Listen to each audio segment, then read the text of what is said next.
हरे कृष्णा। तो कामदा एकादशी के विषय में युधिष्ठिर महाराज भगवान श्री कृष्ण से पूछते हैं कि कामदा एकादशी का क्या प्रभाव है।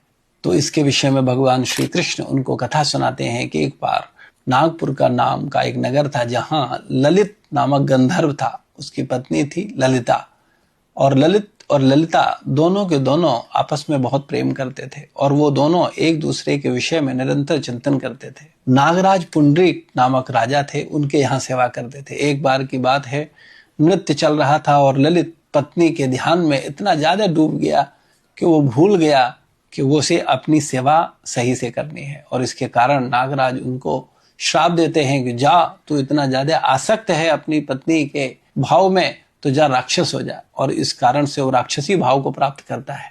फिर उनकी पत्नी ललिता बड़ी परेशान होती हैं और वो जंगल में अपने पति को राक्षस भाव में देख करके ऋषि से प्रार्थना करते हैं, और ऋषि बोलते हैं कि कामदा एकादशी का व्रत करो और इसका जो फल है उसको दो अपने पति को, तो इसके प्रभाव से वो राक्षसी भाव से छूट जाएगा। तो ललिता कामदा एकादशी का व्रत करती हैं और उसका व्रत का जो फल है वो अपने पति को देती हैं, जिससे वो राक्षस भाव से, पिशाच भाव से मुक्त होते हैं। तो ये है कामदा एकादशी के व्रत का प्रभाव। हरे कृष्णा।